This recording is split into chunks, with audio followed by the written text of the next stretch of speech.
Hello, Aries. Welcome to Conversations with Sakina and this monthly peek for December to see possibly where things will go for you. So we're just shuffling up and making sure that the energy in the cards is in full swing with what we're trying to find out. December for Aries. All right, let's split the deck. Okay, so the first card we're going to look at here is going to be what the tail end of November is looking like. So you have a few days yet before November is finished, so let's take a look. All right, we have King of Wands here. And I feel like this is saying that your energy is very high, that you are in really good shape, and you feel like you have control of things. This is your kingdom. Whatever this means for you, this kingdom, all is going well. The energy is very positive, very good for you for the end of November. So let's take a look at what the main or overall theme of December is for you. Woo! We have the King of Swords. Oh, and I'm going to interrupt this just long enough to say, if you hear my Chihuahua Sammy snoring, I do apologize. He really enjoys snoring through my readings. Doesn't snore any other time, so is that a clue, right? All right, so King of Swords here is the overall theme of the month of December for you, Aries. King of Swords is somebody who knows their own mind, somebody who really has a grasp on what they believe to be true, really has a grasp on their beliefs, knows how to talk to themselves, knows how to communicate with other people. So this is amazing. Makes me wonder what you're going to do with this through the month of December. So let's take a look at the first week here. We have the Page of Wands. So I feel like this is, well, it's going to be either a message that you're going to put out there for other people, or it is learning, I'm going to say some kind of energy modality, something that inspires you, learning something that makes you go, ooh. Let's see, let's go further. That's the first week. Week number 2, we have the Empress. Again, another amazingly creative scenario here that can be taken for Mother Earth. It can be taken for prosperity. It can be taken for creation, creativity, abundance. So many different things here for the Empress. And I feel like you've made, an amazing decision here. You know what you want. You're going after it.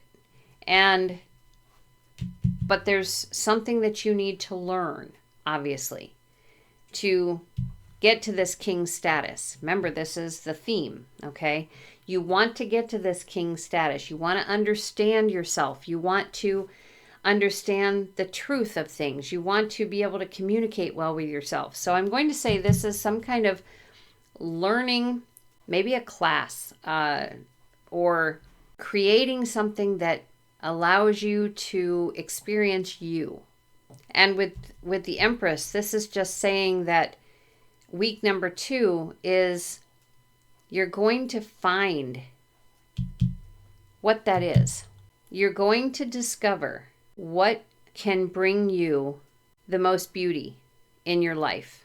And Empress is an earth card, so it is about earthly life. So you're going to find in the second week, whatever you're considering learning, okay, maybe you're bouncing a bunch of things off, but it's something new, something absolutely new. And keep in mind, Aries, that you're an Aries and your best friend may be an Aries, but what the two of you get out of this reading is completely different, because your friend's life experiences are totally different than your own. You might be on similar page now and then, but the way that you think is not going to be exactly the same. So your best friend's experience, or what they're discovering here in this learning aspect of the first week, is going to be different for them than for you. And that's the same with all Aries that watch this reading. Our life experiences are totally different. So what we get out of the reading is going to be totally different. So at any rate, okay, you're going to learn something or begin learning something or decide upon something to learn, initiate it, get it going. And in the second week, you're going to determine exactly what it is going to do for you, what it's going to do for your earthly life. So let's take a look at week 3. We have the 8 of Cups. And the 8 of Cups is one of, I'm going to say again, starting something new or going in search of something new. These 8 cups are things that you've already fulfilled. Things that, you know how you feel about them, and they've served you well, but they don't serve you anymore. So it's time to start searching for what does serve you. New things, whatever new things. So you're walking away. You're walking away from things that really don't mean anything to you anymore. Think of it as you have a junk drawer. And you start going through the junk drawer, and some of the things in that junk drawer bring back amazing memories and you just can't really part with them yet. But other things, it's like, in the garbage, in the garbage, in the garbage. You know you don't need them anymore. They've served their purpose. Some of those things you're not even going to really know why you have them, why you had them to start with. So with whatever you're figuring out to learn, to initiate in your life, whatever it is that will inspire you, will give you the highest frequency, you're going to start doing something in the second week that is going to make you realize how to gain as much out of this physical life as you possibly can, or what you can think of at this moment. And you're going to start cleaning house, so to speak.